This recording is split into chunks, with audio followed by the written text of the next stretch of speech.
시편 130편 1절로 마지막 절까지의 말씀을 중심으로 야훼를 바랄지어다, 야훼를 바랄지어다, 이러한 제목으로 잠시 동안 은혜를 나누도록 하겠습니다.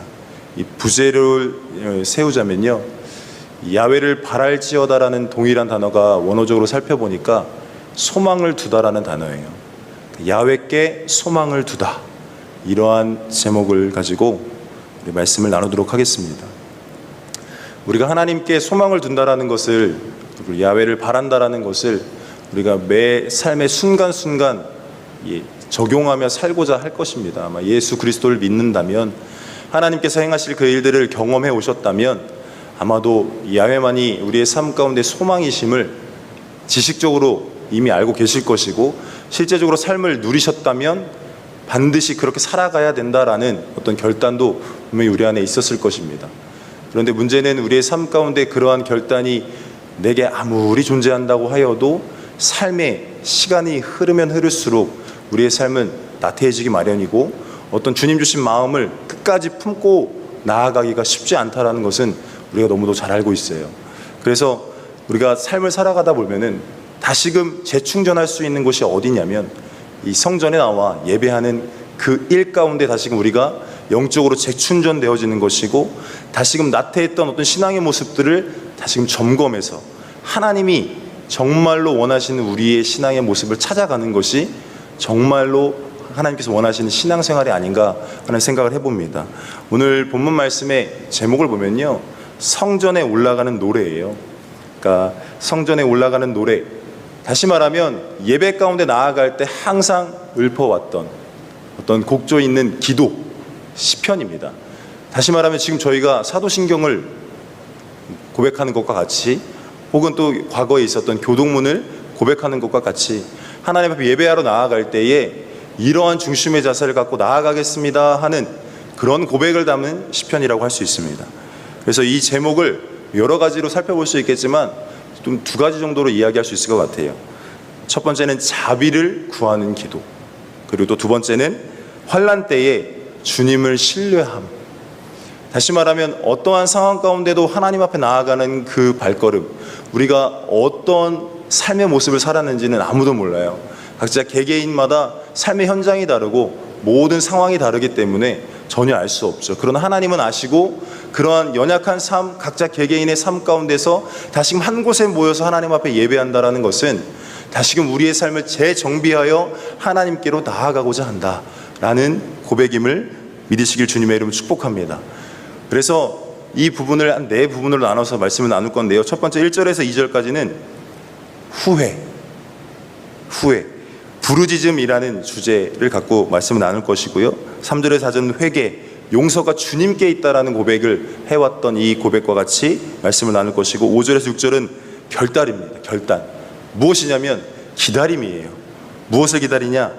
기대함으로 기다리는 거예요. 그냥 고통 가운데 하나님이 나를 건져 주실까 하는 그런 기대가 아니라, 하나님께서 나를 다시 세우실 것이야, 다시금 나의 삶의 신앙의 온전한 방향성으로 나를 인도하실 거라는 그런 기대 가운데 있을 것이고, 우리를 결단하게끔 그런 주제를 가지고 이야기를 나눌 거고요.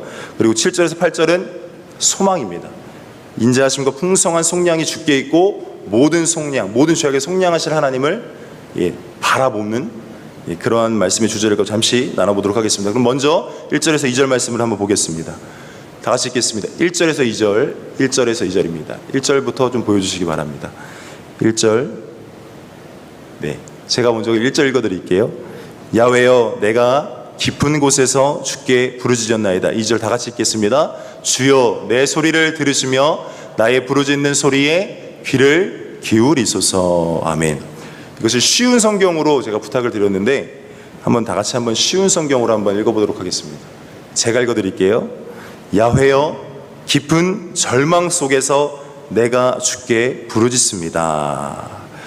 여기 나와 있는 1절 말씀에 깊은 곳이라는 단어를 우리 다른 성경에서는 깊은 절망 속에서 라고 번역을 하고 있습니다.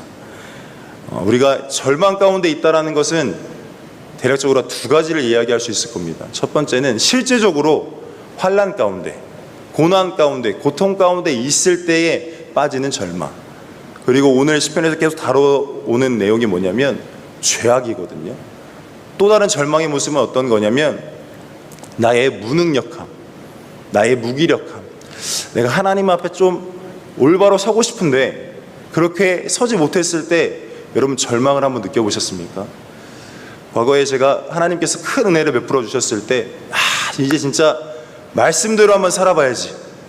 주야로 말씀 묵상하며 날마다 몇 시간씩 기도하며 진짜 죄악의 자리를 멀리하며 나의 입술도 더럽히지 않고 나의 생각과 마음 온전히 중심을 하나님 앞에 드리며 한번 진짜 열심을 다해서 하나님을 경외해봐야지 하는 결단이 제게 있었던 적이 있습니다. 지금이 없다라는 건 아니고 그렇게 하나님께서 뜨겁게 만나주셔서 야 이제 정말 한번 제대로 한번 신앙생활 해보겠구나. 그때 성령이 충만했으니까 그렇게 해서 딱 삶의 자리로 또 나아갔는데 그것이 얼마나 가던가요. 그런데 그게 저에게는 굉장히 큰 충격이었어요. 물론 뭐 예배 가운데 재충전하고 또 뭐 절기마다 혹은 부흥회 가운데 또 뭐 수련회 가운데 다시 은혜를 다시 사모하면서 재충전하는 건 알고는 있었지만 이렇게 무기력하게 무능력하게 내가 죄악 앞에 무너지고 하나님의 말씀보다 세상을 더 사랑하는 어떤 나의 육신적인 본성이 더 앞장서고 있구나라는 것을 너무 절실하게 느꼈을 때 다시 말하면 그건 제 의지였죠. 제 의지적으로 무언가 한번 말씀대로 살아봐야겠다는 어떤 결단이 제게 있었는데 그게 무너지는 순간 절망이 왔어요. 이런 두 가지의 모습이 아닐까 생각을 해요. 실제적인 고난 가운데 절망이 올 수도 있고요. 고난 가운데 있지는 않아요. 그러나 하나님 앞에 정말 한번 올바로 서보고자 할 때에 그 일을 온전히 이루지 못했을 때 오는 절망이 있더라고요. 저와 여러분도 이러한 절망과 그것도 깊은 곳에 빠진 그 순간 가운데 우리가 할 수 있는 것이 무엇이죠? 하나님께 부르짖는 것입니다. 하나님께 부르짖을 때 그것은 어떤 의미냐면 나로서는 할 수 없습니다. 내가 나 되는 것은 하나님의 은혜요. 사실상 지금 이 자리에 있는 것도 모든 것이 하나님의 공급하신 성령님의 인도 가운데 있는 것입니다 라는 고백일 뿐이지 고백 그 자체로서 하나님을 부르짖는 것이지 내가 뭐 잘났거나 내가 뭐 대단하거나 어떤 나의 의의를 높이기 위한 부르짖음이 아니에요. 하나님 앞에 용서를 구하는 것, 죄악 앞에 연약함을 고백하며 하나님 나를 건져주세요, 나를 살려주세요. 내 영혼이 요동치는, 내 영혼이 부르짖는 이 갈급한 심령의 외침이 부르짖음이에요. 우리가 흔히들 아뢰는 기도 많이 하잖아요. 내가 이런 문제가 있고요, 이런 기도 제목이 있고요. 아뢰는 기도 제목과 다르게 부르짖는 기도 제목은요, 내 영혼의 외침이에요. 나도 나를 잘 알 수 없는데, 나도 내 영혼의 사정을 잘 알 수 없는데 성령께서 내 영혼의 사정을 잘 아셔서 성령이 부르짖게 하잖아요. 여러분 기도가 다르잖아요. 그냥 아뢰는 기도와 다르게 정말 부르짖는 기도는 주님만이 살 길이십니다. 주님만이 나의 소망이십니다. 끊임없는 절망 가운데서 주님을 찾는 그 기도, 여러분 우리 모두가 해야 될 기도입니다. 그런데 그것이 얼마나 어려운지 주님께서도 분명히 말씀하셨어요.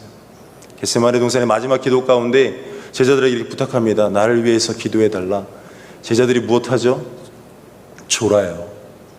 이 중대한 사건 앞에서 제자들은 존다고요. 우리의 인생도 마찬가지예요. 우리 인생 가운데 중대한 사건들이 많이 닥쳐올 겁니다. 하나님 앞에 올바로 설 것인가, 아니면 세상을 선택할 것인가. 그런데 그 중대한 그런 결정의 순간 앞에서 우리는 뭐하고 있죠? 졸고 있어요. 그러니 하나님을 선택합니까? 아닙니다. 세상 선택하는 것이 육신의 본성 가운데 혹은 세상의 순리 가운데 마땅하게 여겨지죠. 그런데 기도하는 사람들은 안 그래요.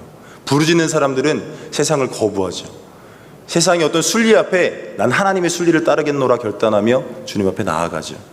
그런데 우리가 그러지 못할 때가 너무나 많잖아요. 주님 말씀하세요. 마음의 원이로운데 육신이 약하다. 주님도 분명히 아셨어요. 우리 육신이 너무나 약함을. 그렇기 때문에 깨어 기도하라 말씀하고 계십니다. 여러분 사도 바울이 이렇게 자기 자신을 고백합니다. 죄인 중에 내가 괴순이라. 내가 온전하고 싶어도 온전할 수 없고, 혹은 여러분 잘 아시잖아요. 사도 바울의 삶 일생 자체가 어찌 보면 깊은 절망 속에 있을지 몰라요. 그러나 그가 고민했던 거는요, 육신의 가난함 때문이 아니에요. 자신이 갖고 있는 어떤 질병 가운데 있은 그 고통 때문이 아니었어요. 내가 죄 가운데 괴수구나. 죄인 중에 난 괴수구나. 그가 이렇게 고백합니다. 로마서 7장 24절에 오호라 나는 곤고한 사람이로다. 이 사망의 몸에서 누가 나를 건져내랴. 우리 주 예수 그리스도로 말미암아 하나님께 감사하리로다. 그런즉 내 자신이 마음으로는 하나님의 법을, 육신으로는 죄의 법을 섬기노라. 그가 끊임없이 고민했던 거예요. 여러분, 어떤 절망 가운데 빠져 계십니까? 이 땅 가운데 어떤 목표가 이루어지지 않아서, 성공하고자 하는 어떤 삶의 목표가 우리의 삶 가운데 누려지지 않아서 여러분 부르짖고 계십니까? 우리의 영혼의 때를 준비하며 내 안에 가득되어 있는 죄악 때문에 부르짖어 보신 적 있으십니까? 나도 잘 몰라요. 내가 어떤 죄를 짓고 사는지. 인간인 이상 생각으로 마음으로 무의식 쪽에 얼마나 많은 수많은 범죄함 가운데 나아가 있습니까? 그런데 오늘 시편 성전에 올라가면서 부르는 노래의 주제는 뭐냐면 이 죄악 가운데 내가 절망 가운데 있음을 먼저는 깨닫는 거예요. 내가 왜 이렇게 연약하게 살았지? 하나님 앞에 얼마만큼이나 왜 이렇게밖에 살지 못했지? 후회를 하며 부르짖는 거예요. 우리가 깊은 절망 속에 있다라는 그 절망이 여러분 이 땅의 현실적인 문제, 사실 우리의 생명 이 땅에서 끝나면 아무 그 문제 들고 천국 갈 거 아니잖아요. 그럼에도 불구하고 그 하찮다 말할 수는 없어요. 왜냐하면 다 삶의 무게가 다르기 때문에. 그러나 그 어떤 것보다 중요한 내 영혼의 때를 준비하며 얼마만큼이나 부르짖고 있는지 깨달으시길 주님의 이름으로 축복합니다. 사도 바울은 끊임없이 고백했던 겁니다. 그래서 그가 결론 낸 게 이거예요. 그러므로 이제 그리스도 예수 안에 있는 자에게는 결코 정죄함이 없나니 이는 그리스도 예수 안에 있는 생명의 성령의 법이 죄와 사망의 법에서 너를 해방하였음이라. 아멘. 자신이 죄인 중에 괴수라고 고백하며 끊임없이 내 안에 하나님의 법과 내 육신의 법이 갈등하며 끊임없이 싸우는 그 내면적 갈등의 고백을 사도 바울이 하면서 그가 부르짖기를 무엇을 부르짖는다고요? 이젠 예수 안에 생명의 성령의 법이 우리를 해방시켰다. 여러분, 이 고백을 안고 나아가시는 저와 여러분 되시길 주님의 이름으로 축복합니다. 우리의 부르짖음이 이와 같은 고백 되어지시기를 주님의 이름으로 축복합니다. 우리 본문 말씀 3절로 4절 말씀 다 같이 한번 읽어보도록 하겠습니다. 시작. 야훼여 주께서 죄악을 지켜보실진대 주여 누가 서리이까? 그러나 사유하심이 주께 있음은 주를 경외하게 하심이니이다. 아멘. 여기서 보면 3절 말씀이 이렇게 되어 있습니다. 죄악을 지켜보실 때인데 야훼여 주께서 죄악을 지켜보시는 주여 누가 서리이까? 어느 누구도 하나님께서 죄를 저와 여러분들께 찾고자 하실 때에 어느 누구도 죄 없다 할 사람이 있다라는 겁니까? 없다라는 것입니다. 그러나 여기서 중요한 포인트는 그러나예요. 모든 사람이 죄를 범했어요. 우리 로마서 말씀 가운데 분명히 알고 있지 않습니까? 모든 사람이 죄를 범하였으면 하나님의 영광에 이르지 못하였더니. 그리고 또 하나 제가 읽어드린 말씀은 로마서 5장 12절 말씀에 보니까 이렇게 되어 있어요. 그러므로 한 사람으로 말미암아 죄가 세상에 들어오고 죄로 말미암아 사망이 들어왔나니 이와 같이 모든 사람이 죄를 지었으므로 사망이 모든 사람에게 이르렀느니라. 여러분, 우리 인간이란 존재는 사망이란 것 가운데서 벗어날 방법이 있어요, 없어요? 없어요. 근데 중요한 것은 본문 말씀 예배 가운데 올라가면서 부르짖는 노래예요. 그러나 무엇이 있다는 거죠? 사유하심. 다시 말하면 이 사하는 일, 모든 죄악 가운데 범죄함 가운데 있던 저와 여러분들의 연약함을 사해 주실 수 있는 힘이 누구에게 있어요? 오직 야훼 하나님께만 있다는 거예요. 그렇기 때문에 인간이란 존재는 다시금 하나님 앞에 무엇을 선택하는 거죠? 연약해서 때론 넘어져서 세상에 한 발 있다가도 사유하심, 죄를 속량하실 유일한 분은 하나님밖에 없기에 그 발을 어디로 다시 옮기는 거예요?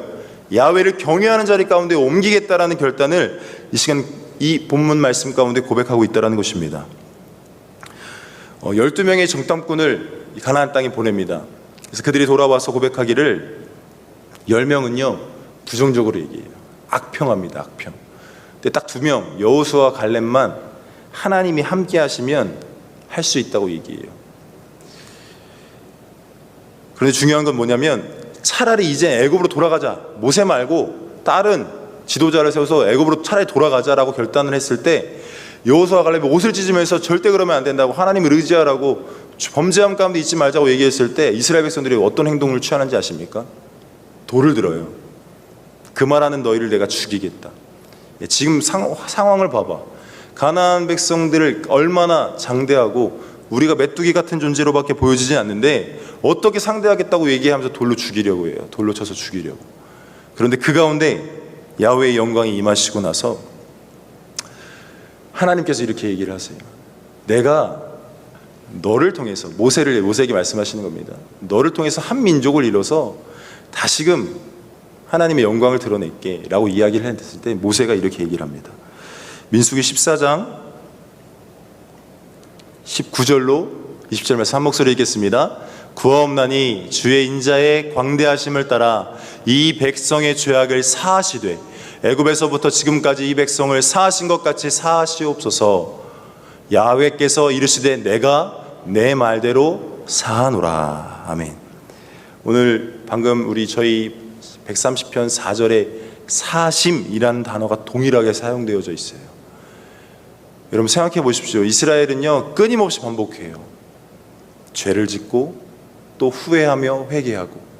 그러나 하나님께서는 또다시 무엇 하시죠? 용서하세요. 끊임없이 범죄하는 이스라엘 백성들 앞에 사하심을 요구했던 모세의 기도를 하나님께서는 외면치 않으시고요, 방금 읽었던 말씀 것처럼 내가 내 말대로 사하노라. 여러분 이렇게 귀한 용서하심의 은혜가 저와 여러분들에게 있다는 것입니다. 힘들고 어려운 상황 속에서도 다시금 하나님께 나아갈 수 있는 은혜 안에 머무시길 주님의 이름으로 축복합니다. 여러분 사사기에서 계속 반복되는 내용이 무엇입니까? 하나님을 잊어버려요. 다시 말하면 죄악 가운데 머물러 있어요. 그때 하나님이 심판하시죠. 심판을 겪었던 이스라엘 백성들이 무엇하죠? 후회해요. 그러고 나서 무엇합니까? 부르짖어요. 다시 말해 회개한다는 것입니다. 왜요? 사하심이 누구에게 있기 때문에? 야훼 하나님께 있기 때문에. 우리의 모든 죄를 사하시는 유일한 분, 예수 그리스도께 십자가에 피 흘려 죽으심으로 인하여 모든 죄를 짊어지셨고요, 우리가 혹여나 연약하여서 자범죄 스스로 다시금 범죄하는 그 모든 범죄 가운데서 다시금 사실 유일한 권능 가지신 분이 누구라고요? 하나님이라고요. 그렇기 때문에 부르짖어 회개하고 그 회개 가운데 다시금 무엇 하시죠? 회복시키시는 하나님의 은혜가 있음을 깨달으시길 주님의 이름으로 축복합니다. 이게 하나님 말씀을 잘 살펴보다 보면요, 이게 영적인 원리가 있어요. 분명히 우리가 끊임없이 얘기하잖아요. 사랑하는 자의 내 영혼이 잘됨 가치가 먼저가 돼야 그 후에 범사가 잘 되고 강건케 하시는 걸 따른다고 계속해서 말씀하잖아요. 그 이유는 무엇이냐면 영혼이 잘 되지 않으면 의미가 없다라는 거예요. 영혼이 무너져 있으면 내 범사가 잘 돼봐야, 육신이 강건해봐야 아무 의미가 없다라는 것이죠. 여러분 깨달으시길 주님의 이름으로 축복합니다. 다시금 본문 말씀으로 돌아와서 5절 6절 말씀을 한번 보도록 하겠습니다. 다 같이 읽겠습니다. 시작. 나 곧 내 영혼은 야훼를 기다리며 나는 주의 말씀을 바라는도다. 파수꾼이 아침을 기다림보다 내 영혼이 주를 더 기다리나니 참으로 파수꾼이 아침을 기다림보다 더하도다. 아멘. 여기서 계속해서 반복되어지는 단어가 있습니다. 기다리며 바라는도다. 기다림보다 더 기다리라니. 기다림보다 더하도다. 다시 말씀드리지만 기다림이란 단어의 원어를 보니 기대하다라는 거예요. 여러분 범죄하는 사람이 하나님을 기대할 자격이 있습니까? 없어요. 하나님과 가까이 할 수조차 없어요. 하나님은 어둠이 어떤 퍼센테이지로 따질 만한 어느 것도 하나도 없어요. 제로입니다. 제로. 0%만 절대 죄와 함께 계시지 않은 분이에요. 그런데 죄악이 가득한 저와 여러분들을 포용하세요. 다시금 이끌고자 하신다라는 거예요. 이유는 뭐죠? 사하심이 그에게 있고 그러한 사하심이 하나님께 있다라는 사실을 알기에 기다리는 거예요. 무엇하며? 기대하며. 다시 말하면 오늘 예배 중에 함께 하실 하나님을 기대한다라는 사실인 것입니다. 이사야 40장 28절로 31절 말씀을 보겠습니다. 기대하라는 단어가 이곳에서도 사용되어집니다. 다시 읽겠습니다. 너는 알지 못하였느냐? 듣지 못하였느냐? 영원하신 하나님 야훼 땅끝까지 창조하신 이는 피곤하지 않으시며 곤비하지 않으시며 명철이 한이 없으시며 피곤한 자에게 능력을 주시며 무능한 자에게는 힘을 더하시나니 소년이라도 피곤하며 곤비하며 장정이라도 넘어지며 쓰러지되 오직 야훼를 앙망하는 자는 새 힘을 얻으리니 독수리가 날개치며 올라감 같을 것이요 다른 박질하여도 곤비하지 아니하겠고 걸어가도 피곤하지 아니하리로다. 아멘. 여기서 야훼를 앙망하는 자, 다시 말 앙망하다, 이것이 무엇이냐면 오늘 본문 말씀에 사용했던 원어 단어 그대로 똑같이 사용했어요. 기다리다, 기대하다. 야훼를 앙망하는 자가 무엇이냐면 하나님의 사하심, 하나님께 다시 회복하심을 기대하는 자. 그런 자에게 어떤 놀라운 역사가 나타나는 거예요? 새 힘을 얻고 독수리가 날개치며 올라감 같을 것이고 다른 박질하여도 곤비하지 아니하고 걸어가도 피곤하지 아니하리로다는 약속이 저와 여러분에게 주어졌다라는 거예요. 그래서 이 시편의 고백 가운데 하나님이 기다립니다. 파수꾼이 아침을 기다림보다 더 사모함으로 기다립니다. 이것은 무엇이냐면 하나님께서 회복하신 그 놀라운 일들이 내게 반드시 일어날 줄 믿습니다. 어떤 의심의 생각이 이만큼도 없어요. 무조건 하나님께서 함께 하시면 나를 다시금 어떻게 하는 거예요? 독수리 날개치며 올라감같이 이끄실 것이다라는 확신에 차 있다는 것입니다. 저와 여러분들의 오늘의 부르짖음이 이러한 확신에 찬 부르짖음 되시기를 주님의 이름으로 축복합니다. 사실 이 코로나19 바이러스로 인해서 굉장히 어려움 가운데 있는데 분명한 건 뭐죠? 하나님이 다시금 재도약하게 하신다라는 거예요. 하나님이 다시 회복하게 하신다라는 것입니다. 의심하지 마시고 각자 있는 그곳에서 하나님께 간구할 때에 응답하실 하나님을 기다리십시오. 기대하십시오. 여러분 앙망하시기 바랍니다. 하나님이 반드시 일하실 것입니다. 우리 본 말씀 7절에서 8절 말씀 읽도록 하겠습니다. 시작. 이스라엘아 야훼를 바랄지어다. 야훼께서는 인자하심과 풍성한 속량이 있음이라. 그가 이스라엘을 그의 모든 죄악에서 속량하시리로다. 아멘. 바랄지어다라는 원어가 아까 말씀드렸죠. 소망하다예요. 다시 말하면 이스라엘아, 저와 여러분들을 가리킬 수 있어요. 믿음의 사람들아, 크리스천들아, 예수 그리스도를 신뢰하는 자들아, 야훼를 바라봐라. 야훼를 바랄지어다. 야훼께 소망을 두어라. 왜냐? 인자하심이 있대요. 야훼의 인자하심 너무나 많이 들어오셨죠? 헤세드라는 단어를 사용하고 있고요. 또 풍성한 속량이 누구에게 있다고요? 야훼께 있다라는 것입니다. 그리고 또 하나, 우리의 모든 죄악에서 속량하실 권세 야훼 하나님이 갖고 계시다라는 것입니다. 시편 42편 5절에 내 영혼아 내가 어찌하여 낙심하며 어찌하여 내 속에서 불안해하는가. 넌 하나님께 소망을 두라. 그가 나타나 도우심으로 말미암아 내가 여전히 찬송하리로다. 아멘. 소망을 두라 이후에 뭐가 되어 있죠? 그가 나타나 도우심으로 말미암아 저와 여러분들이 이제 무엇 한다고요? 찬송하는 자리 가운데 나아갈 수 있다라는 것입니다. 여러분 속량은요 원어적으로 보니까 이런 뜻이 있어요. 구별하다, 다시금 구원하다. 하나님 저의 연약함 아시죠? 저를 다시금 구별해 주세요. 다시금 구원해 주세요. 하나님의 놀라운 능력 아래 머물 수 있도록 하나님의 권세를 저와 여러분들에게 허락해 주세요라는 고백이 이 본문의 고백임을 깨달으시길 주님의 이름으로 축복합니다. 그리고 마지막 사용했던 이 속량이란 단어는요 원어적으로 파다라는 단어인데 어떤 의미냐면 끊어버리다예요. 끊어버리다. 우리를 죄악 가운데서 끊어버릴 수 있는 유일하신 분이 누구죠? 야훼 하나님밖에 없어요. 죄와 사망과 저주와 지옥의 심판에서 끊을 수 있는 유일한 권세는요 야훼 하나님 곧 예수 이름의 권세만이 갖고 있음을 깨달으시길 주님의 이름으로 축복합니다.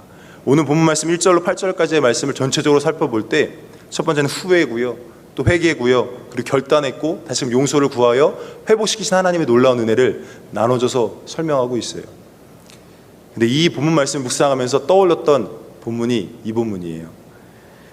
누가복음 15장에 나오는 말씀 가운데 먼저 읽도록 하겠습니다. 시작. 아들이 이르되 아버지 내가 하늘과 아버지께 죄를 지었사오니 지금부터는 아버지의 아들의 일컬음을 감당하지 못하겠나이다 하나 아버지의 종들에게 이르되 제일 좋은 옷을 내어다가 입히고 손에 가락지를 끼우고 발에 신을 신기라. 그리고 살찐 송아지를 끌어다가 잡으라. 우리가 먹고 즐기자. 이 내 아들은 죽었다가 다시 살아났으며 내가 잃었다가 다시 얻었노라 하니 그들이 즐거워하더라. 아멘. 돌아온 탕자의 이야기입니다. 두 아들이 있었는데 두 번째 아들이요, 아버지가 당당하게 얘기해요. 제게 남겨준 유산을 미리 주십시오. 그 유산 받아다가 어디 가죠? 다른 나라에 가서요, 허랑방탕하게, 성경에 그대로 나와 있어요. 허랑방탕하게 생활하면서 속히 그 모든 재산을 탕진해요.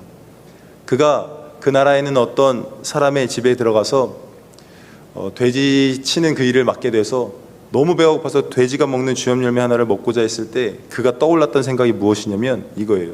스스로 돌이켰어요.